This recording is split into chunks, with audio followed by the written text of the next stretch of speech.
सुने खातिर बैठल बा, कोई चैलेंज तो नहीं है, लेकिन दिल से एक आवाज आएगी बिरहा सुनने के बाद कि आचार्य जी ने कुछ सुनाया। अब हम कोनो ऐसा चीज नहीं गावे जात कि मैंने देश नहीं खे जाने, हम वही में से गाई जौन सब गावला, लेकिन अंदाज अपना अपना। आओ जरा स्वर बना के मिले तो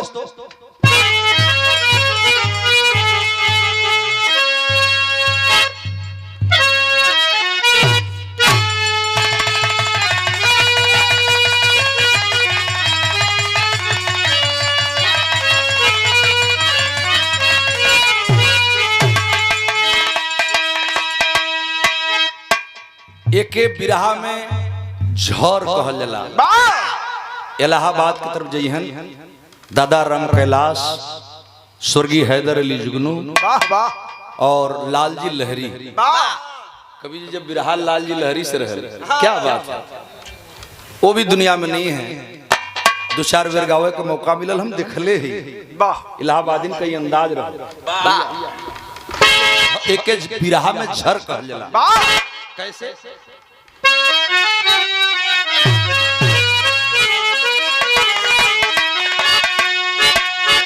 हाय भारत देश निराला,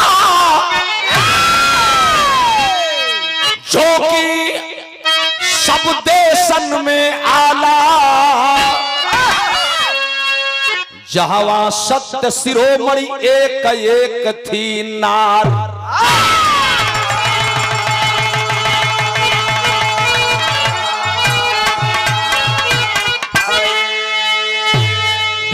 मीनाक्षी एक गीत गौली कहली की पुरान बा। देखा मीनाक्षी आजकल के लड़का जो धुन गावत बाटे सो, एगो तू गौलू हमरा पर, एगो हमहू गौल रही लड़का की बजौला पर।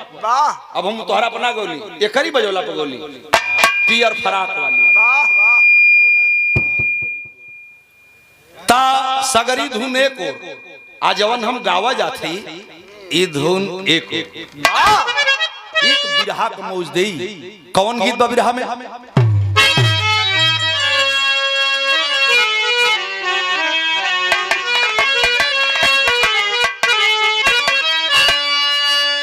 कि जवन रे देशवा, कि जवन रे देशवा में उगले कीरनिया, ओला सुहावन भी सवा में उगले कीरनिया।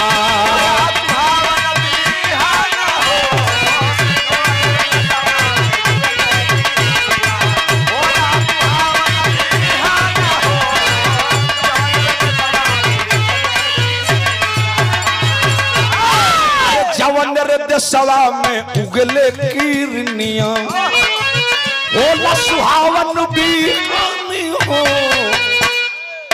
ओही रे देशवा में घर मोरा हुआ, ओही रे देशवा में घर मोरा, नौवा परल हिंदुस्तान हो, ओही रे देशवा में घर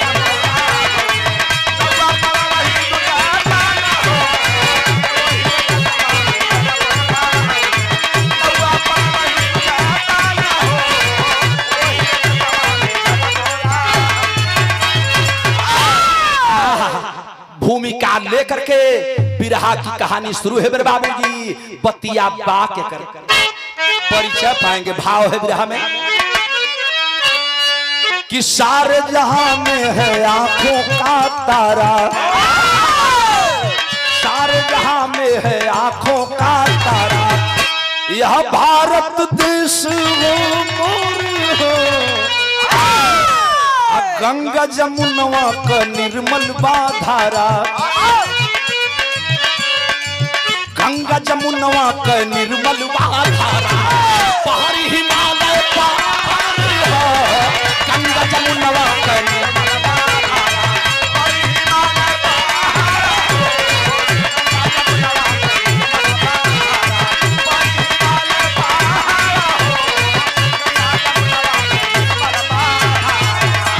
बाधारा। यहीं से बिरहा की कहानी की शुरुआत हो गई।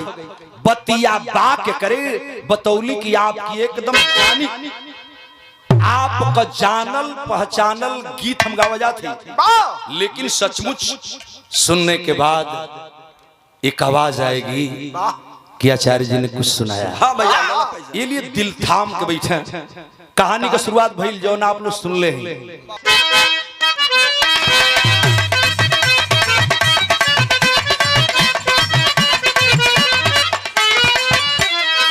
ललारे लार लला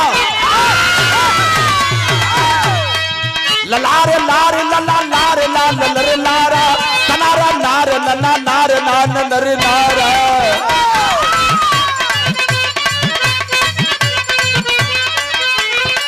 जहां की देवियां ड्राइवर भैया ये बिरहा हो जेके बीर रस चाहिए, बीर रस का झलक। जहां की देवियां मैदान बीच जंग करें, जहां की देवियां मैदान बीच जंग करें, सवार छोड़कर दुश्मन का फीका रंग करें।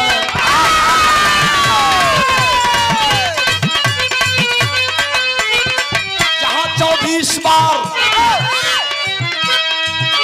24 बार भगवान ने अवतार लिया, दुष्ट संहार करके भक्तों का उद्धार किया।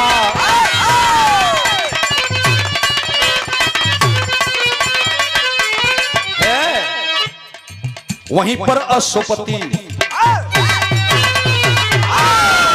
अनुपम देश वही भारतीय धरती है, जहां पर दूध की नदियां सदा ही बहती है। वहीं पर अशोपति क्षत्रिय रजनवा हो, सुता सयान जिनकी सावित्री थनमवा हो। ढूंढते बरजो की बाबूजी परेशान, ढूंढते बरजो की बाबूजी परेशान हुए, ढूंढते बरजो की बाबूजी परेशान हुए। बेटी जो पर न मिला बाबूजी हैरान हुए, बेटी जो पर न मिला बाबूजी।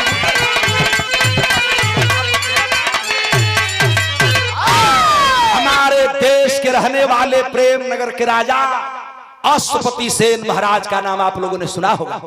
राजा अश्वपति सेन महाराज का इकलौती बेटी जो ने लड़की का नाम रहल सावित्री। सावित्री जब सयान हो गई, बाबूजी के चिंता हो गल, योग्य घर बर देख करके बेटी के बियाह कर धल जा।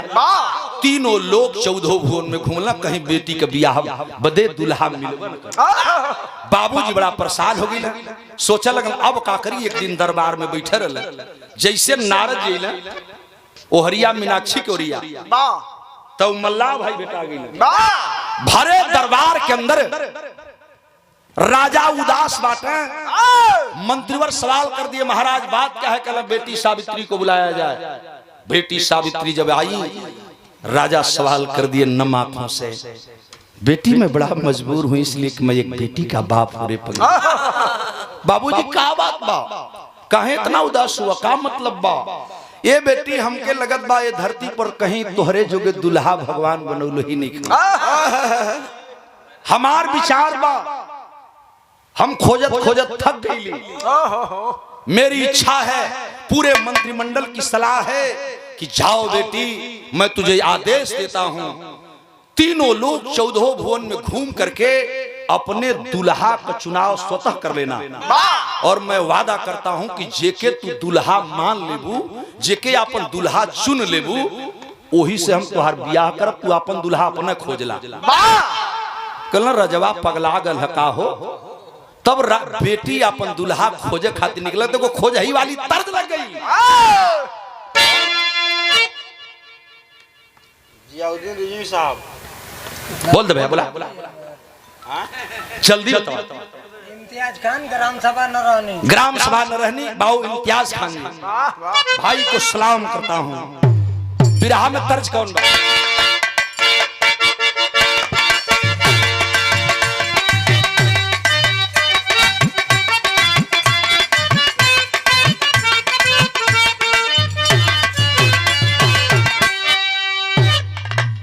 यहाँ जो कतौ, हो यहाँ जो कतौ लखती हुई है।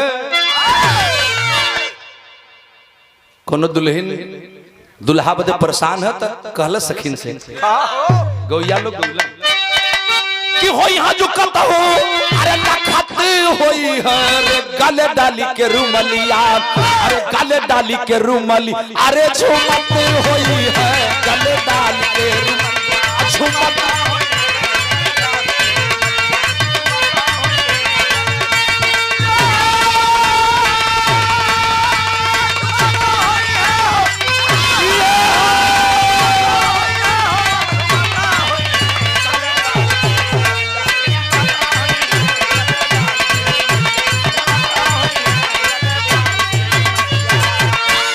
लड़की सावित्री को जब आदेश मिला वो लड़कियां कैला कि पर जोगरथिया, अरे पर जोगरथिया सजाय लेहली कानी मंत्री के संग में, लिया लेहली कन्या मंत्री के संग में।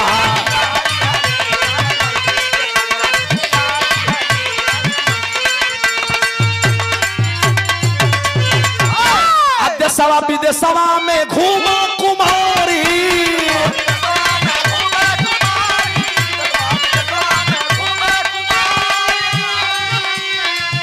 लेकिन बरना मिलल अइली जंगल मधारी।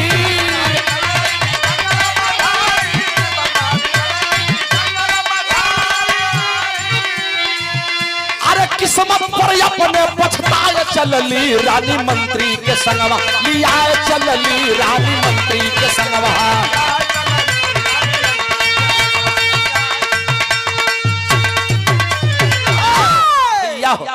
लड़की अपन दुल्हा खोजत खोजत चारों तरफ परेशान हो गई। इतना परेशान भल कि कहीं दुल्हा जब न मिले, परेशान होकर के इशारा करती है मंत्री जी रथ को मोड़ लीजिए। रथवा घुमा के मंत्री जी वापस लौटे लगल। आज जब घरे आवत रहल तो बीच जंगल का रास्ता, घनघोर जंगल रहल, वही बिचवा में रास्ता रहल। डहरिया पकड़ के मंत्री जी रथवा लेके आवत रहल। आज जब बीच जंगल में तो भयल का तनी हई देखा कि लकड़ी काटते एक जवानवा दिखाया,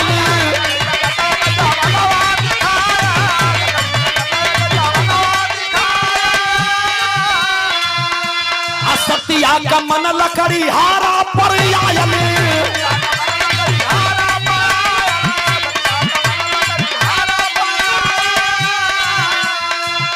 अरे धीरे धीरे नियरा बोलाय लेहली रानी मंत्री के संगवा, लिया चलली रानी मंत्री के संगवा, लिया।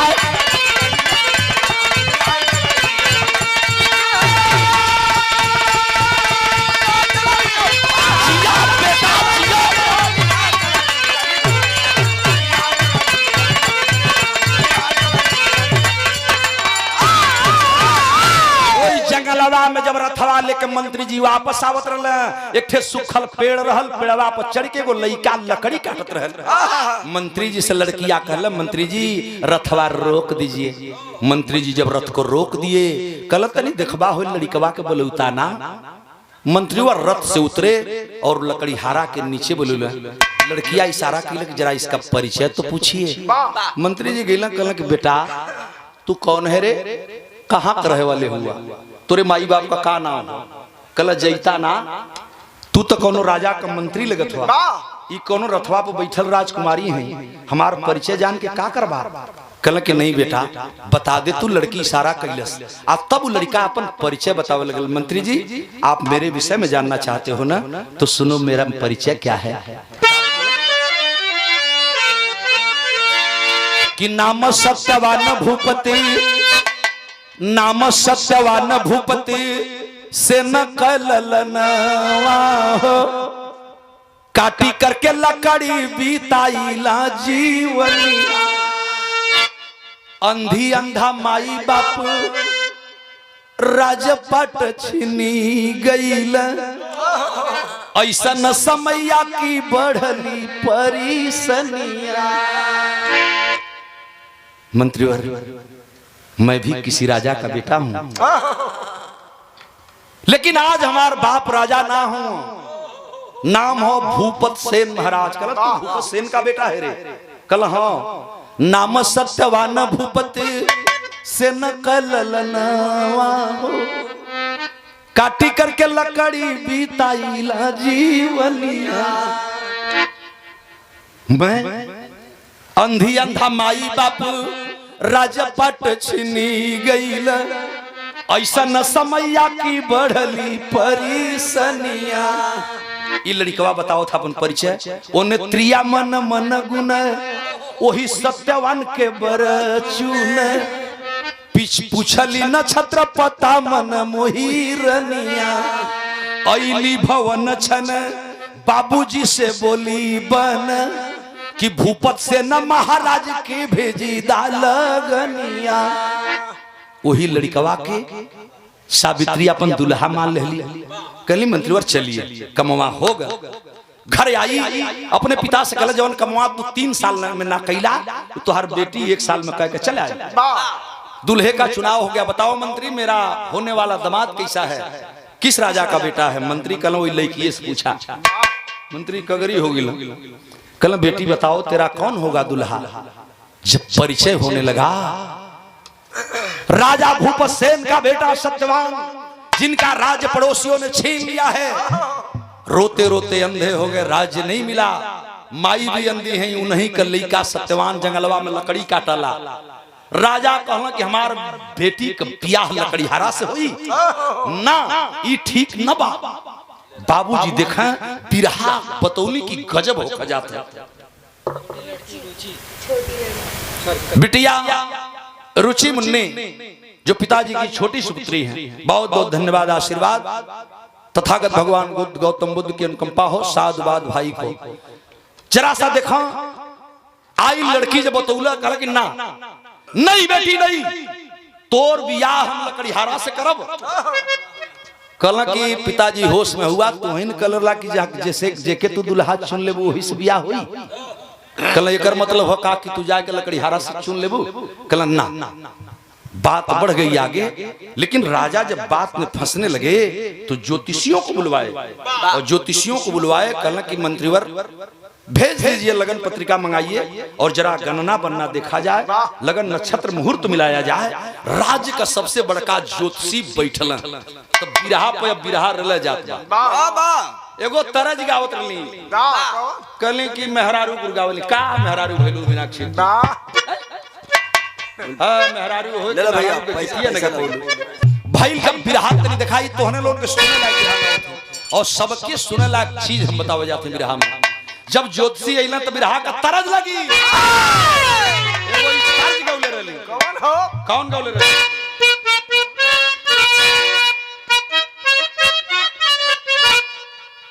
कि सुई डोले, अरे सुई डोले कलाई बिछे घड़िया में सुई डोले। ए मीनाक्षी तू ना देखलू, लेकिन हम देखले बानी। पहलवा दूदू रात बिरहा हो, रतियों का बिरहा, दिनों में बिरहा, फिर राती का बिरहा।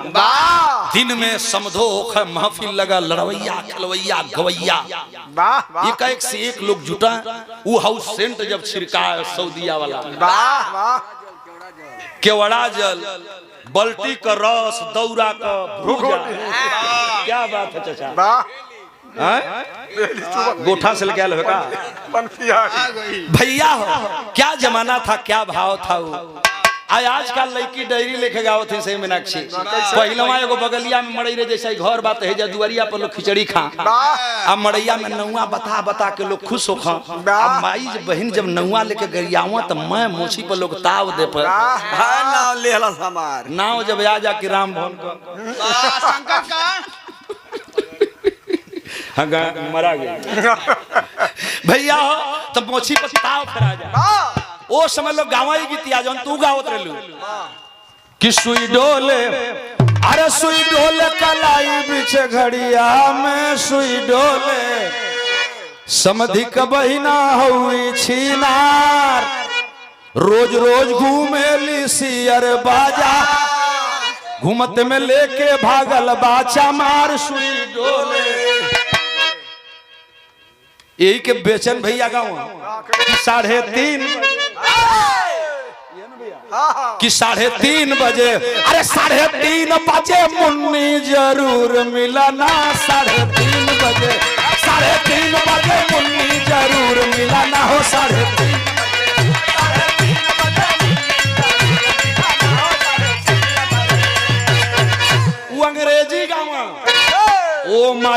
डियर कम टू हियर सट द लहंगा सट द डोर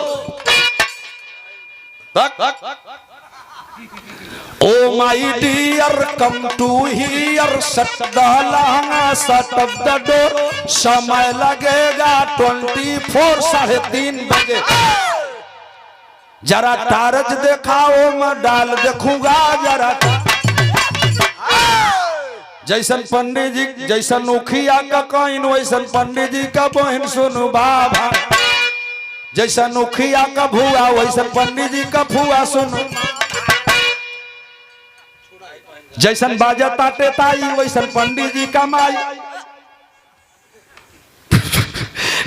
गरियावत अघाय जा जैसन टाइम हो टाइम का गीत हो नह कटाए तो नह छू नहवान नह काटू रे नौआ नह काटू हमारी बाबू का पतरी अंगुरिया बचाई नौआ नह काटू रे खाए पर खाए वाली गाड़ी तमाम तरह का गाड़ी हो वही में कहीं कहीं लोग गावन जब समझी खा के जाए लगे तब गरिया में हाँ कि बड़ा हऊ छिनार समधिनिया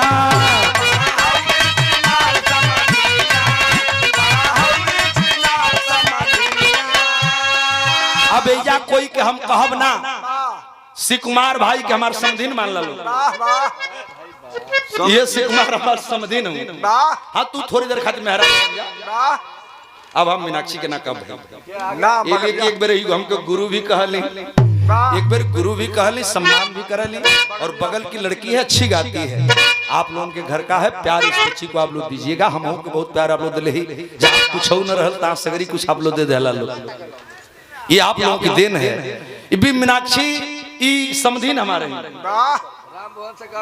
आज इनका नाम शिकुमार ना सुकुमारी है सुकुमारी सुकुमारी देवी वो सुकुमारी देवी खातिर है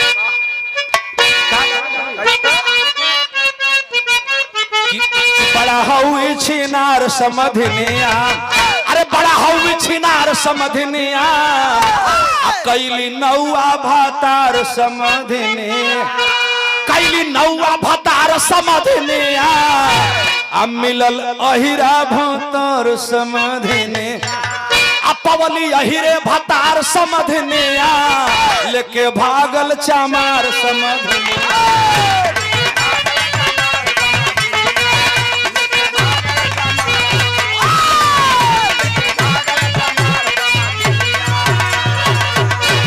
पंचो यही जा बड़हलगंज के निचवा संसार पार एगो गांव बा मीनाक्षी झूठ नहीं की बोलत एक दिन संसार पार में बिरहा रहल खिचड़ी खवाई में लोग दिन का टाइम रहल और खिचड़ी हाँ ढेर दिन के बाद ओया गाड़ी गाँव तो पहलवा है 50 गो माइक ना लगल चाचा देख लेंगे जहाँ बिरहवा होखा एगो मिले हो गोलका झालर माइक बोल जाओ के झालर माइक ये देखला ही रह है तो कहाँ से सीख देख ले रहे तोर तो जन्म ना भल अरे वही समय नहीं चाहता रहे तब पेटवा में से देखत रही पागल कहीं कहीं चुप रह ये कहीं मैकवा लोग बांध दे कर सरिया से बिछवा में टांग दे वही पर नाच हो जा बिरहा हो जा आजकल तो है डोन दे दा तनी हमें बेस दे दा 50 गो माइक बा लेकिन पहले एक माइक में कुल हो जा कहीं कहीं मैकवा में टंगहू के जगह ना मिले तो डंडा लोग बांधी दे हाँ वो जमाना हम देख ले ए चचा ओई में जब गाड़ी होखत जब एगो माइक लग जा मेहर तनी माइकवा लेवा हमनो गा लेहल जा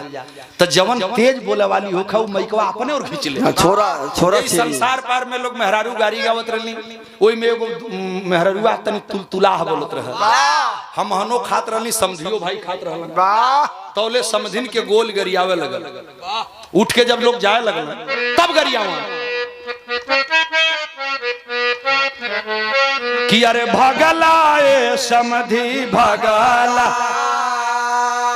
हमारी बीचे मरउआ से भगा तो एगो मेहरुआ नकनका रहा उ मैकवा अपनी और खींच के बड़ा तेज मुहवा सटा के बोले ओकर बोलिया तुलतुलाह निकला तो कुल मेहरुआ कहा कि भगला ए समधी भगला तो कहा कि अरे हगला ए समधी हगला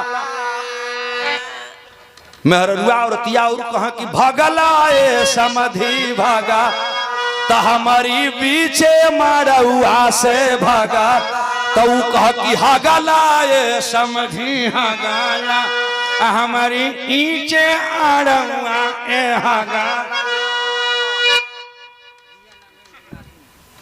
रिया बच्ची पूज्य पिताजी की नतनी है, आशीर्वाद हो। औरतिया कहा कि भागत भागत समधि तामू में गईला तो कहा कि हागत समधि तामू में गईला। कबो कबो ऐसनो हो जा लेकिन लोग मजा ले जाए और मजा लेके हंस के लोग भुलवाए। वही में बड़ा नीक गीत एगो लोग गावली जब बियाह बैठे हो सुना जौन बिरहा के तरह कौन गीत रहल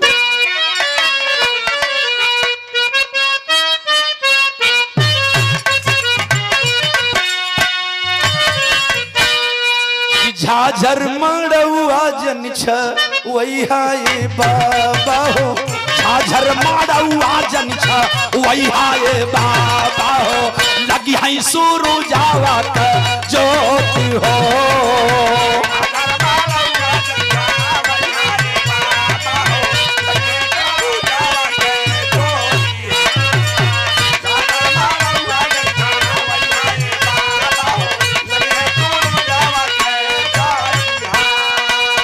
राजा पूछने लगे ज्योतिषियों से गणना बनना दिखवाने लगे।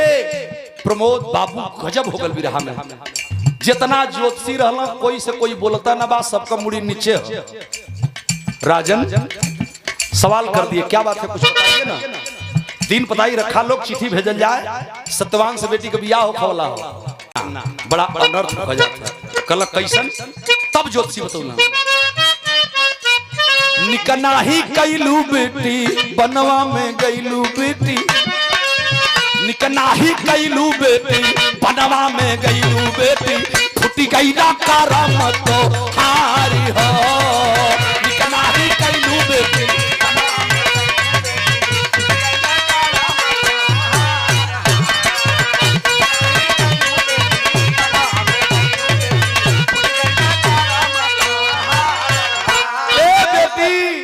फैसला वापस ले ले बेटी ई बियाह ठीक नहीं खे राजा मना कदा बेटी के ई बियाह ना हुई। कल का बात है हमार लड़की दुल्हा चुन के आल है कि बियाह जब से हुई तो लकड़ी हरवस हुई। कल के ना ई बियाह ठीक नहीं खे कल काहे ठीक नहीं खे तो हाई देख कि निकना ही कैलू बेटी बनवा में गईलू बेटी निकना ही बनवा में गईलू बेटी फुट गईला करम तुम्हारी कल का हो गई तब बतौलन ज्योतिषी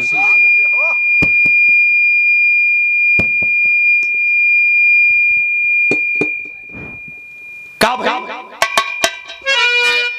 मांगिका से नुरवा सत्य वाना जो होई हाँ हो मांगिका से नुरवा सत्य वाना जो होई हाँ हो लुटी जाई जिंदगी तुम्हारी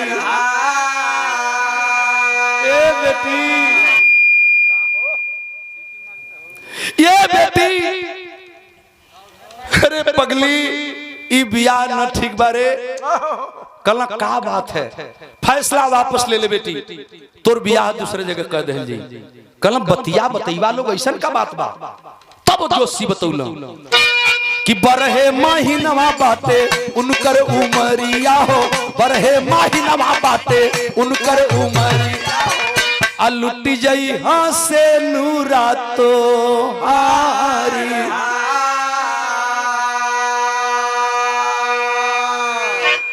ए बेटी जौना लड़का के तू दुल्हा मान के लू न बेटी वो दुल्हा को उम्र 12 महीना बा बियाह के ठीक 12वां महीना पूरा होत हो तो दुल्हा मर गई हाँ।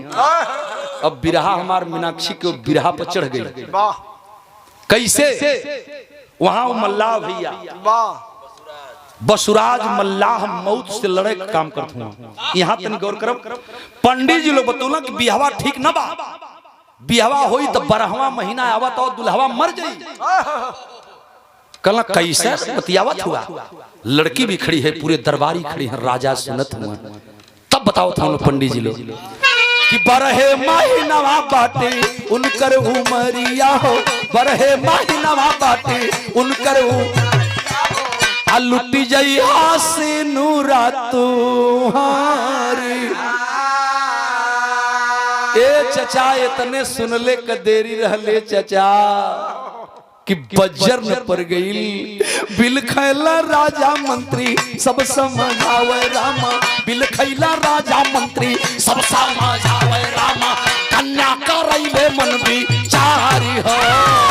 बिल खैला राजा मंत्री सब समझावे रामा। कन्या करैले मन विचार हो। बिल खैला राजा मंत्री सब समझावे रामा। कन्या करैले मन विचार हो। बिरहा का मैटर न बिगड़ा।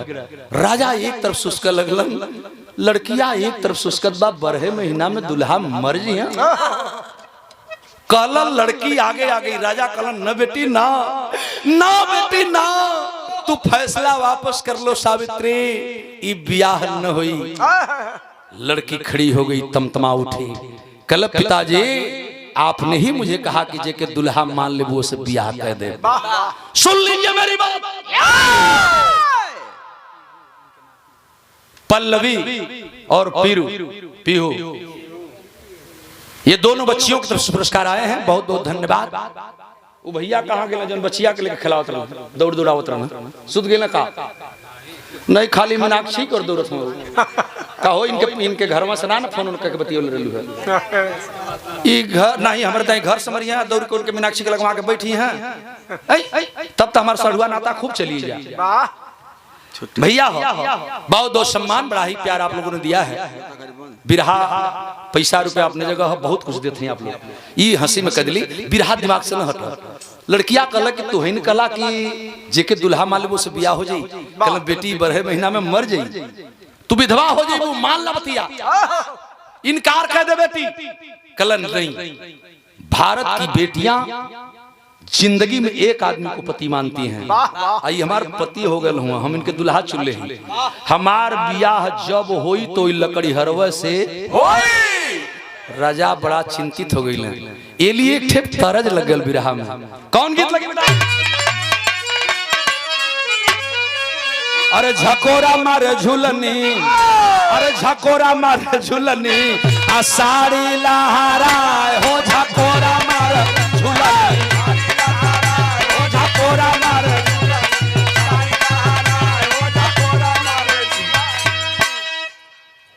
मीनाक्षी के एगो गीत आई रहल, इनका ना रहल।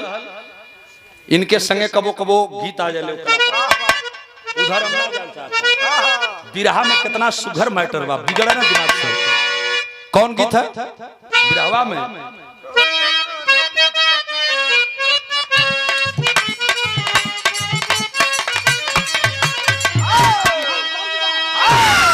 कि साड़ी हम न पहिरबी राजा, साड़ी हम न पहिरबी राजा, रेलिया के ड्राइवर। साड़ी हम न पहिरबी राजा, रेलिया के ड्राइवर।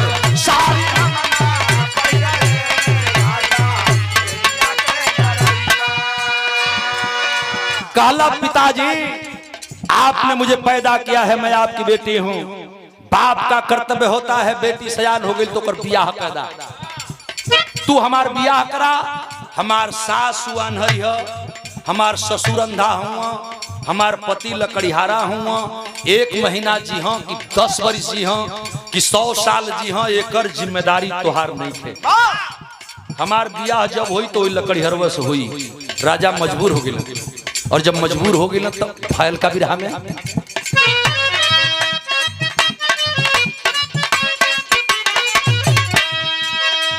कन्या फैसला सुनाए होई, कन्या फैसला सुनाए होई, कैली सगाई। कन्या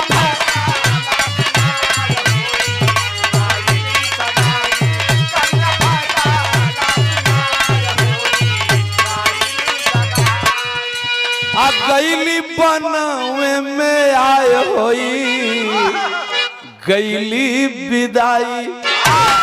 ये चचा बियाह हो गल, विदाई हो गई।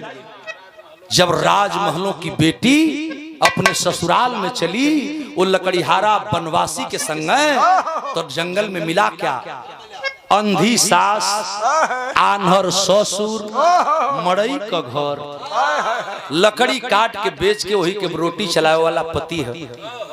सावित्री महलों की बेटी मड़ई में रह लगल, लेकिन एक एक दिन का वक्त पति के सेवा में लगाना शुरू कर देती है। सास ससुर के सेवा कैले में दिन रात लग गई।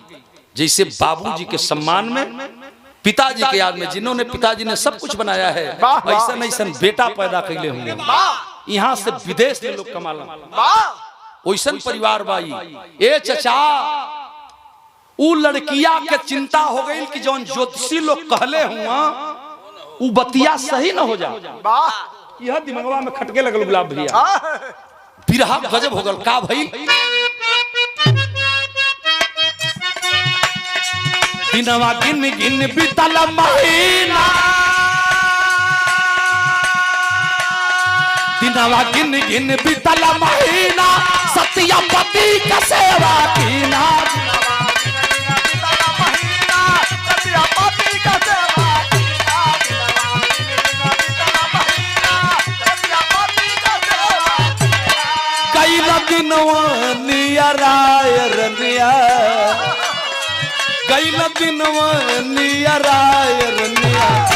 कैली घबराई। 1 महीना बीता, 2 महीना बीता, 4 6 महीना बीतल। पति और सास ससुर की सेवा करती करती वह सावित्री मड़ई में रोटी बनाकर जिंदगी व्यतीत कर रही थी। ये पंचो, सास ससुर पति की सेवा से जौन समय बिचे, पति के सेवा में प्राण बचाने के लिए ध्यान मग्न होकर के और आराध्य देव का पूजन करे लगे। समय व्यतीत होकर लगल, 8 महीना बीत गई। घबरा गई सावित्री। अब का हुई?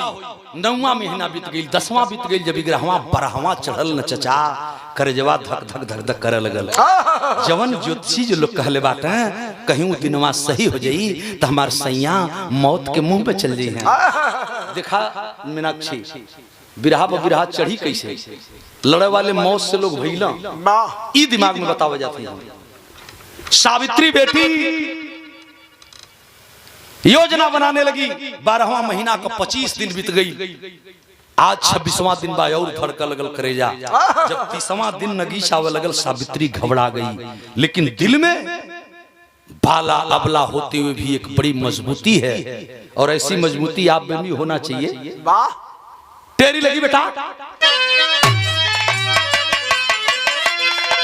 सत्यन के आगे काल का करी, सत से सूर्य रुके जमराज भी हुए बेहाल। चाचा 29वां दिन जब 12 महीना का बीत गई न, ये हमार चाचा सवेरे की पहर नहा धो के रोज की तरह सत्यवान टांगी उठौलन, लकड़ी काटे जाए लगलन। सावित्री घबरा गई कि हे भगवान, रतिया तो बीत गई, दिनवा में कहीं कुछ न हो जा। का भइल तनी भाई देखा कि लकड़ी काटने, अरे लकड़ी काटन चली भइला जावा नावा मनावा धड़के। अतौले सतिया कहली हमहू चलब, सजनवा मनवा धड़के।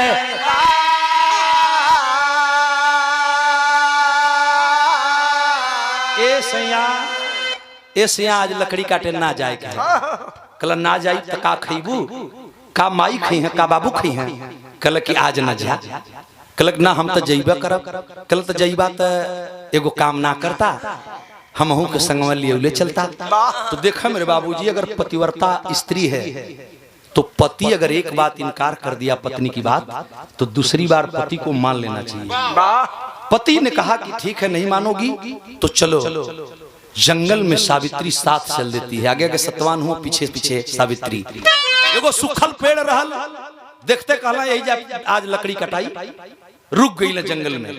बिरहा में भयल का नहीं देखा कि सत्यवान समझावा, लेकिन सतिया पीछे आई हो।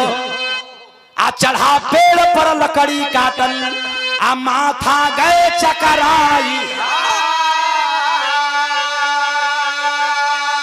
अरे सतिया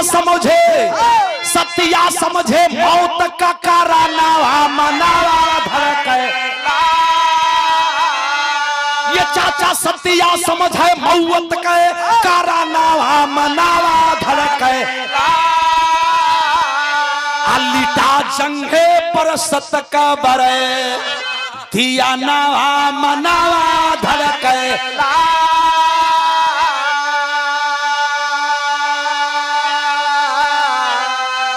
जो ही सत्यवान पेड़वा पर चढ़ल बाटे, एक छेओ दू छेओ लकड़िया के कटले, तौले आवाज आ गई, प्यारी सावित्री, रानी सावित्री जरा संभालो प्यारी, हमार दिमगवा ठीक नहीं खेलागत।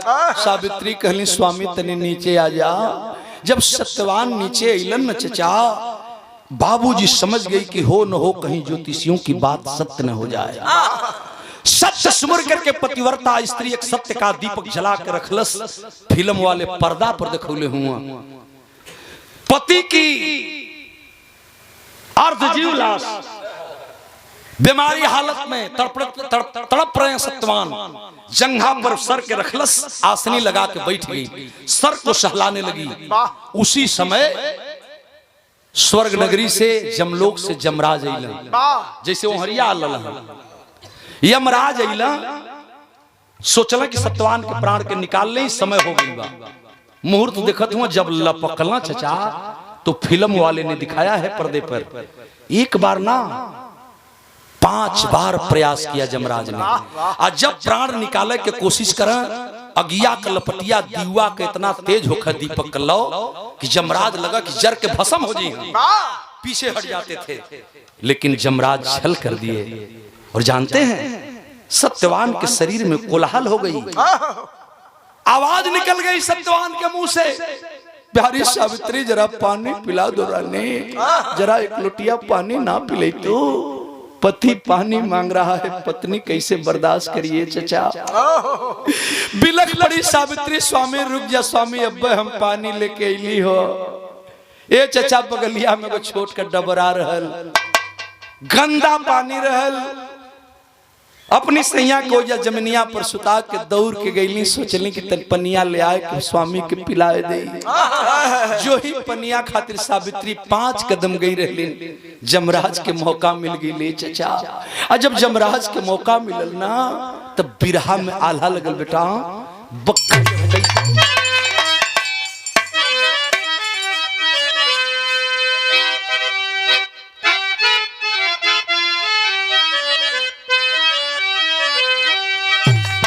ये चाचा अरे अइला जमराज जब सावित्री समनवा आए है,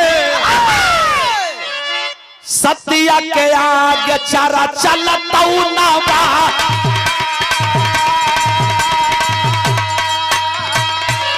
वही सतिया के आगे चारा चलता नवा। छलकई के जमराज प्राण ले हाल, चाचा छलकई के जमराज प्राण ले चलाल। अरे सकल संसार वाली रीतिया जो अब पीछे पीछे सतिया चलल संगवा में। अरे सत का दिया नवा के लेहली जा रहा, बोले जमराज बेटी घरवा लवती जा। अरे तुहरे सजनवा का समैया पूरा डूबा, अब सतिया कहल मोरी अधूरी जीवनी। अरे सैया बिना कैसे हो ही अरवा मानना,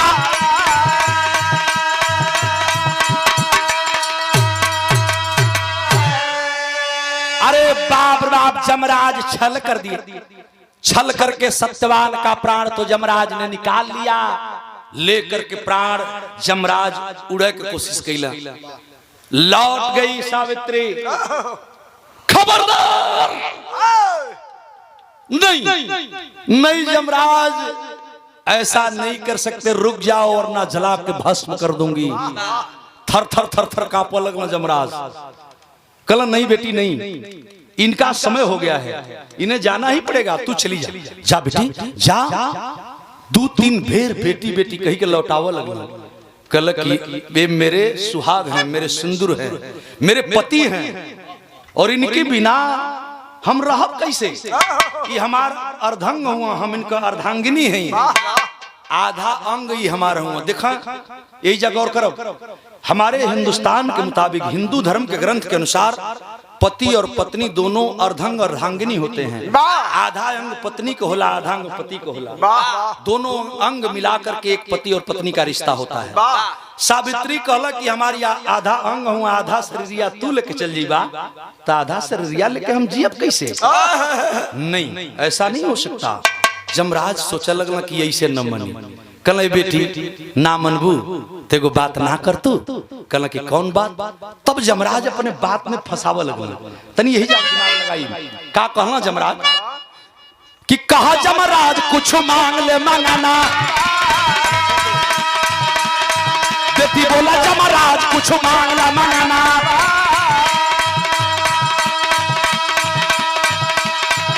अरे इनका सजना का समैया पूरा लो। जमराज अगर मुझे मंगन देना चाहते हो, वरदान देना चाहते हो, तो सुनो, 3 वचन मुझे दे दो। 3 वचन लेती है। जब पक्का बात हो गई तो पहला वरदान बहु होखले को फर्जदा कैले सुले। आ कहला जमराज अगर कुछ देहल चाहत हुआ हमके, तो कहला हाँ सुन ले। एक बात ध्यान रहो, जवन मन करे तवन मांग ले, लेकिन अपनी सैया की प्राण के छोड़ के जवन मन करी तवन मंगी। समझ गई लड़की की चलाकी करती हूँ। कहला कि ठीक है, हम भूलवाओ थी तुहर चलाकी। कहला ठीक है, हम सैया के प्राण के छोड़ के मांगब। तो पहली बात ससुराल में बहू होने का फर्ज अदा करती है। कहला जमराज अगर देना चाहते हो तो मुझे एक वरदान दे दो।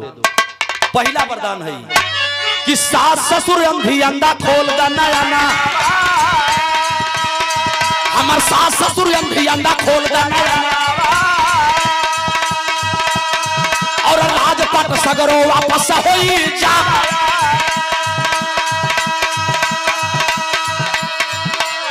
अरे ये मस्त कही के जमराज चली दहलम, ये मस्त कही के जमराज चली दहलम। आ सतिया का डोला फिर रुकलौ न बाया।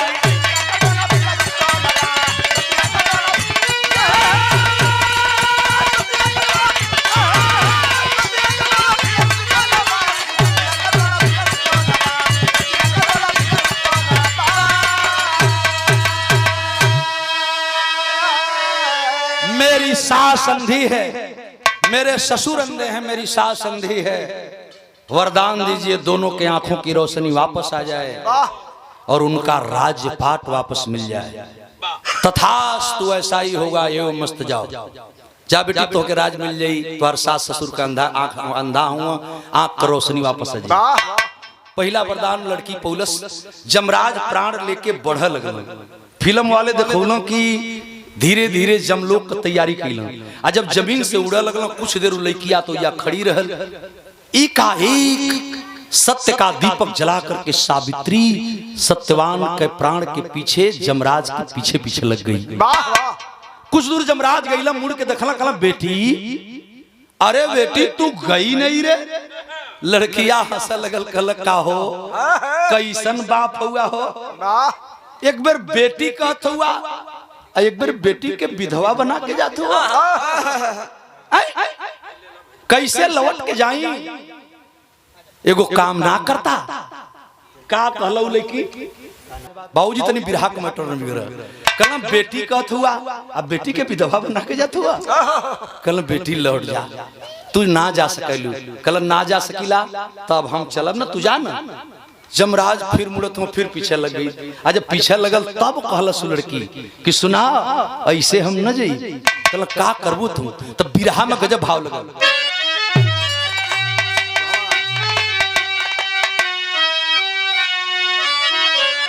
कि जहां जाले सैया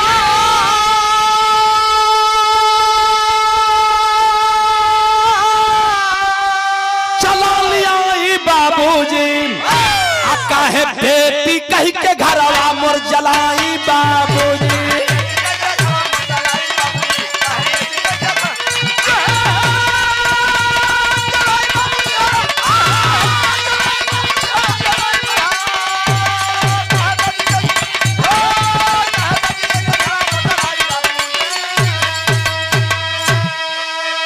जहवा जाले सैया चला लिया ई बाबूजी काहे बेटी कही के घरवा मोर जलाई बाबूजी। बाबूजी तनी से देखो लड़किया ना मानल कल ना मनबू तो हम चलत है जमराज जब चल लगता कर चला तब हमहू चलत। कुछ दूर गईला बतावल लोग की अग्निकुंड रहल और अग्निकुंड पार करके जमलोक में जाना था। जो ही जमराज उड़े कोशिश कईला तौले सावित्री पुनः पीछे लग गई। कल बेटी अब नहीं जाएगी तू ना जेबी है बेटी ना जेबी पगली तो कुछ और मांग ले रे। लेकिन जो तब सावित्री कहलस कि अच्छा कुछ और देहल चाहत हूँ जमराज। कल हाँ जौन मन करे तौन मांग ले लेकिन अपनी सैया की प्राण के छोड़ के जौन मन करे तौन मंगिए। दूसर का वरदान देवे के जमराज जब तैयार भइला तब वो लड़की सोचल अब हम का मांगी। तो देखा नैहर में एकलौती लड़की रहल ना कलश की ठीक है जमराज 3 वचन लेलस आ 3 वचन लेके अब दूसर का वरदान मांगे जाते का भैया। जमराज कहला कि बेटी कुछ मांगला लेकिन लौट जा। तो दूसर का वरदान लड़की कहला कि ठीक हो अगर दिल चाहत हुआ तो 3 वचन लेला लड़की। अब मंगलस दूसर का वरदान का अग्निकुंड के पास में पहुंचा सतिया पीछे आओ। जमराज कहे कि मंगल कुछ अरे बार बार समझावे तो हम के नैहर में द पिठिया पर का भाई बाबू।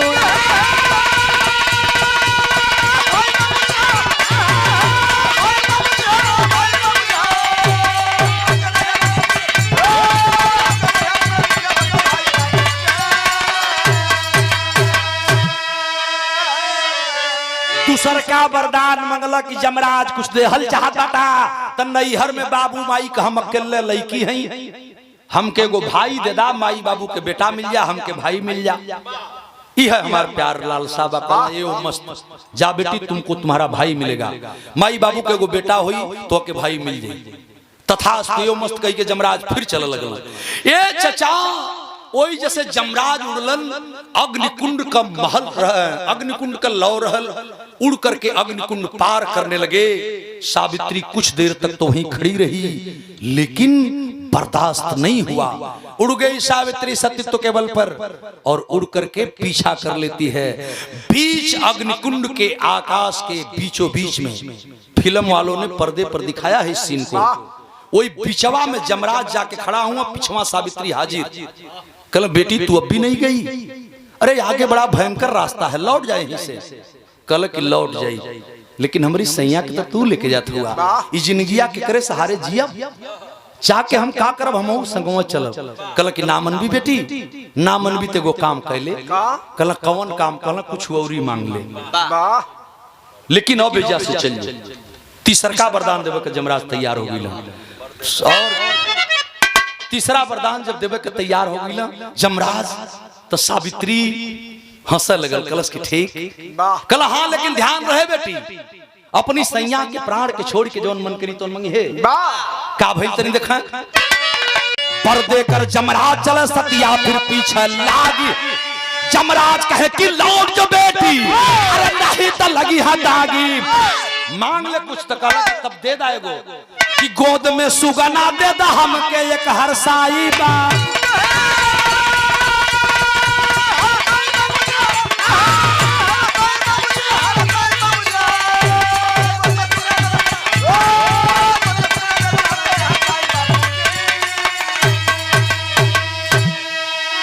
जमराज हमारी सैया के लेके तू जात हुआ तो हम जियब कैसे।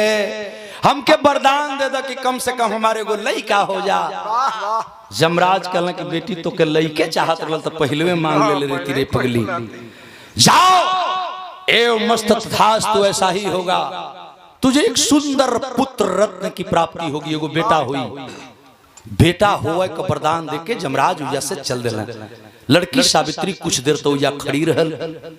अग्निकुंड जमराज पार कर गई ना, जमलोक में जाए खातिर जब खड़ा भइल देह ही वही झारत रहल। आ जब देह ही वही झारत रहल तवले सावित्री पिछवा वही जा हाजी कांप गई ना जमराज, बेटी तू गई नहीं, कल चल जाई, घबरा मत, हम चल जाई, लेकिन एगो बात हमके समझा देता। कल कौन बात?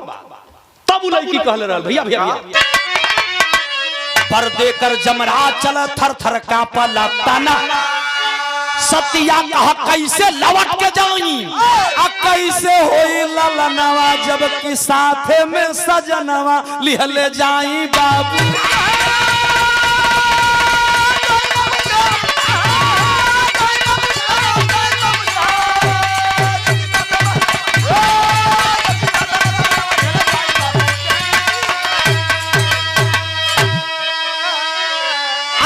देकर जमराज चले थर थर कांपला तनवा।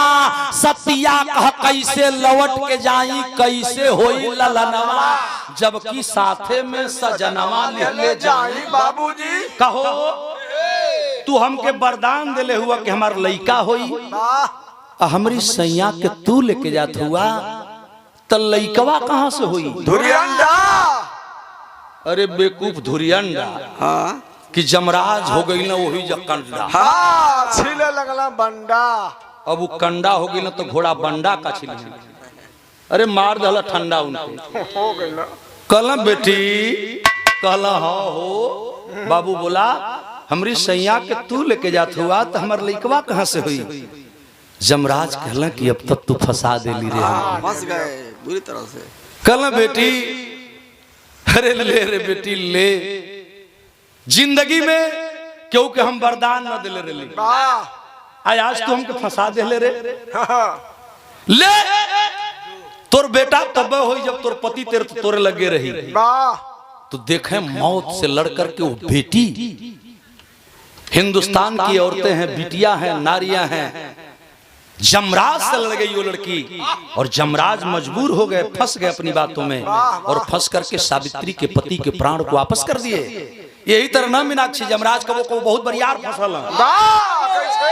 एगो मगरू नाव का लइका रहल, जात कर रहल। यादव भाई कोई नाराज मत होई, पहलवा खिस्सा हो तो कहां के एगो पंडित जी रहल, एगो यादव जी रहल। ढेर खिस्सा हमने को हां ढेर खिस्सा ऐसने होख। एगो चमार रहल, वो लइका के नाम रह मंगरू। मंगरू गाय चरावत रहल। एगो पंडित जी रास्ता धइले जात रहल, कहला ए लइकवा तोर लठिया बड़ी निक लगत है, तनी हमके देते ना। कहला जइबा कि ना, मारब 10 लाठी। ऐसे रोज गाय चराई ना, तू लाठी मांगत बा। कल क्या हो जा गुस्सियो मत। पंडित जी बड़ा प्यार से लइका के बैठे होला, बैठा के बतियावत कुछ देर की बात कहला कि बाबू तनी अपन हाथवा देबे। हाथ लेला पंडित जी अपने हाथे में लइका का हाथ देखे लगलन तो कहत नहीं बेटा तोरी पर बहुत बढ़िया कर रही बा। कहला कैसन कर रही बा पंडित जी? कहला आज अतवार हो, अगला अतवार की दिने तुम मर जेबे। कहला कि हे पंडित जी होश में हुआ, हम मरब नहीं, हम अम्मर का घरी पियले हैं, अहिरे के लइका हैं, रोज दूध पीला मरब। कहला बेटा अगला अतवार की मर्जी बता। कहला कैसे मरब? कहला जमराज वो यहाँ भैंसा पर चढ़ के आवला, बड़े बड़े सिंह वाला भैंसा, वह यहाँ तोर प्राण निकाल है तो मर जइबे। कहला कहिया? कहला अगला अतवार के। कहला तो तब ठीक है तबा कैसे यहाँ? कहला भैंसा पर चढ़ के यहाँ वो मंगरू गईला घर, मड़ई एगो रहल घरवा से बाहरवा, आ वही मड़ैया में बैठ के गईला का कि देवलिया पर भैंसा का चित्र बनौले।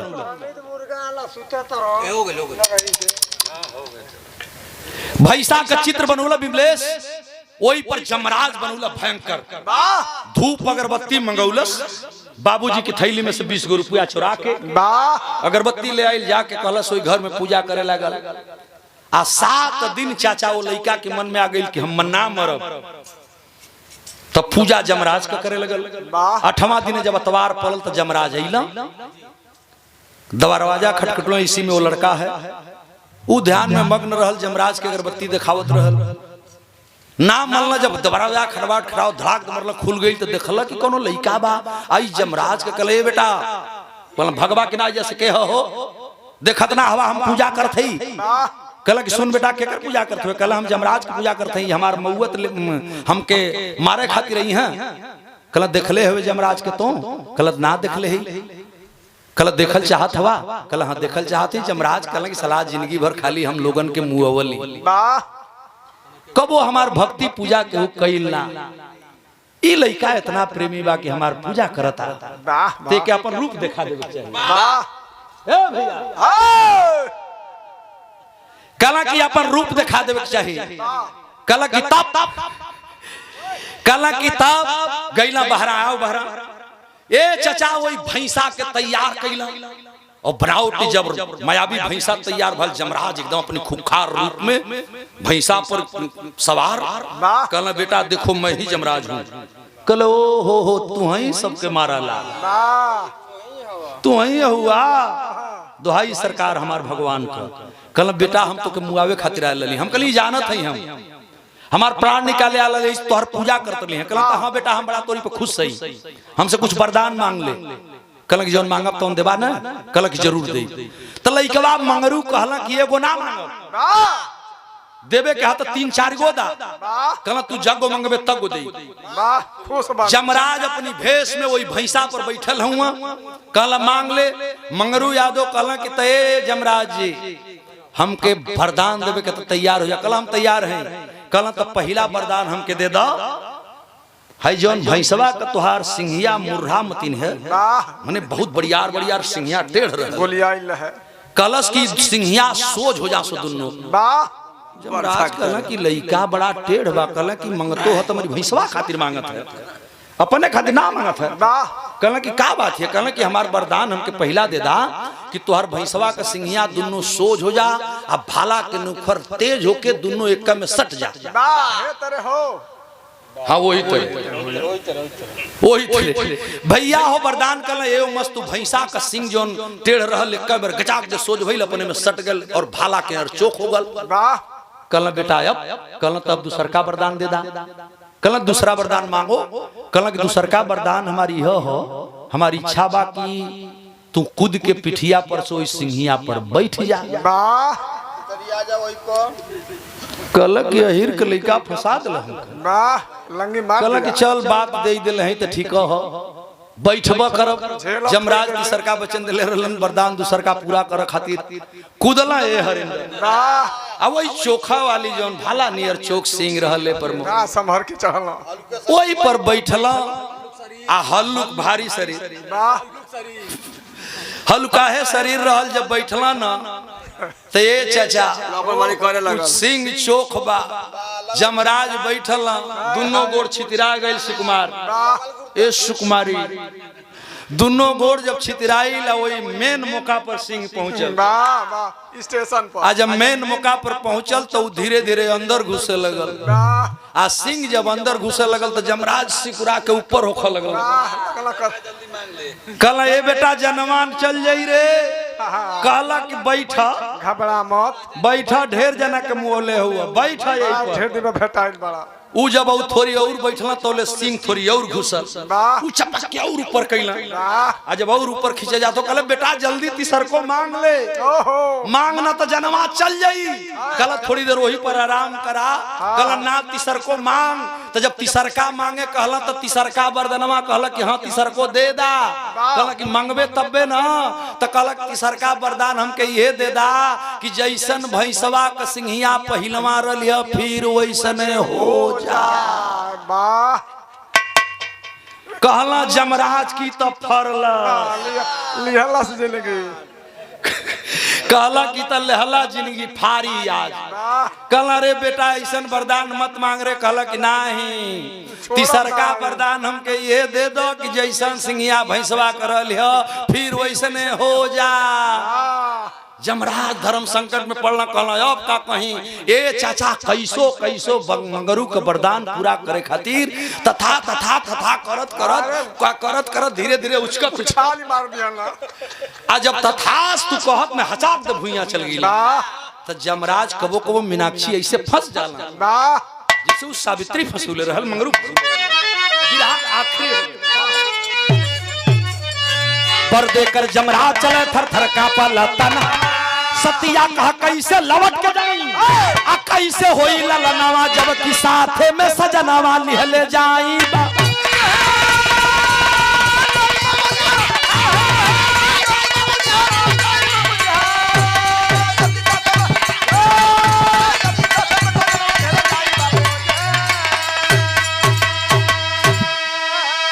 तो गुरुदिल मोहम्मद राम सेवक सिंह सीओ वदन हरिद्वार कभी गया लाल जगलू यादव जगधारी स्वर्ग सिंह अरे सत्यम के आगे काल का करीब आचार्य गौरी शंकर की कविता करा कमाल सत्यम के आगे काल